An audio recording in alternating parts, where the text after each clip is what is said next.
Heureuse de vous retrouver sur Kati 24. Bonsoir et bienvenue à tous dans ce flash d'informations. Remise de matériel roulant à la protection civile. La Cour du ministère de la Sécurité et de la Protection civile a abrité ce jeudi une cérémonie de remise d'engins à 4 roues à la protection civile. Cette cérémonie était présidée par le secrétaire général du ministère de la Sécurité et de la Protection civile, M. Oumar Sogoba, au nom du ministre de la Sécurité et de la Protection civile. Le général de brigade Daoud Ali Mohamedine, assisté des membres du cabinet, du département et du directeur général de la protection civile, le général de brigade Boukari Kodjo, financé par le budget national par cette dotation composée de 9 ambulances médicalisées, 5 véhicules d'intervention diverses, 4 engins lourds.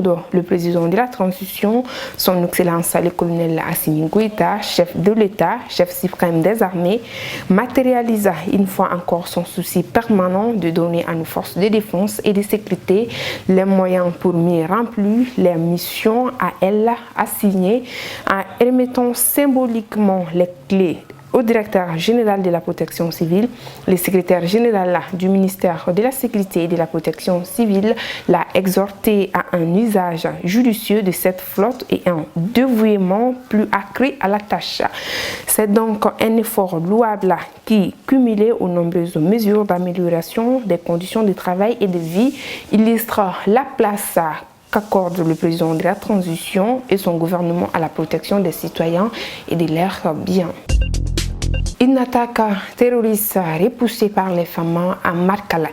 Dans la nuit du 9 au 10 novembre 2022, des bandits armés ont attaqué le poste de contrôle de l'entrée sud de la ville de Markala, Ségou. Ils étaient à bord de motos. Grâce à la bravoure des femmes, un assaillant a été neutralisé et des matériels récupérés. Aucune perte en vue humaine n'est déplorable. Selon la page Facebook des forces armées maliennes, une délégation a été dépêchée sur les lieux. La dite délégation est composée de colonel Youssouf Oumar Sissé, commandant du secteur 5 de l'opération Maliko et le commandement de la région de gendarmerie de Ségou. Les hommes sur terrain ont reçu des félicitations et encouragements de la part de leur hiérarchie. Le colonel Sissé a transmis aux vaillants soldats stationnés au pont rouge, véritable verrou à l'entrée de la ville, la fierté du commandement.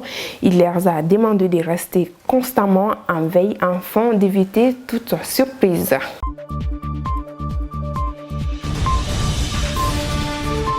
RDC Rwanda entre Tshisekedi et Kagame, les médiations s'intensifient de Luanda à Nairobi.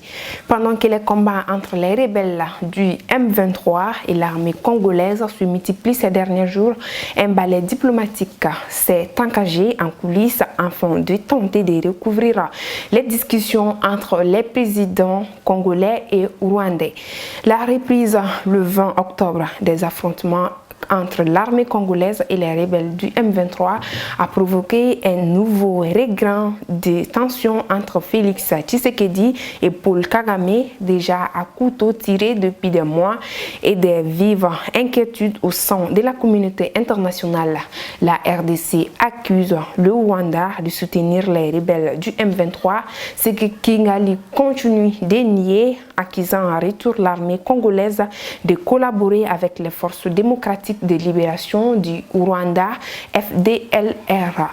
Cette nouvelle escalade sur le terrain militaire où les rebelles ont enregistré plusieurs avancées allant jusqu'à prendre le contrôle des localités de Kiwanja et de Rutshuru, centre à pousser des autorités congolaises à expulser l'ambassadeur du Rwanda en RDC, Vincent Karega. Après un bref échange le 31 octobre avec Christophe Luntudula, vice-premier ministre chargé des Affaires étrangères, celui-ci a immédiatement quitté Kinshasa, actant un peu plus la rupture des relations diplomatiques entre les deux pays. Burkina Faso, une nouvelle assemblée acquise à Ibrahim Traoré. Ce 11 novembre, 71 personnalités qualifiées et compétentes se réuniront pour la première session de l'Assemblée législative de transition qui doit nommer son président. La secrétaire générale de l'Assemblée législative de transition chargée de l'expédition des affaires courantes, Valérie Semporé Soubeiga, a voulu anticiper, pressée par les délais sur instruction de l'exécutif. Elle n'a pas attendu la fin des travaux de la commission de réception des dossiers des listes des membres de la nouvelle Assemblée législative de transition pour convoquer une session de l'organe législatif. La liste a finalement été rendue publique quelques heures plus tard par la radiodiffusion télévision du Burkina, conformément à la charte des transitions adoptée le 14 octobre lors des assises nationales. La Chambre sera composée de 71 personnalités qualifiées et compétentes, dont 11 femmes seulement. Et voilà, c'est ainsi que s'achève cette édition. Merci à vous de l'avoir suivi. L'information continue. Passez un bon week-end.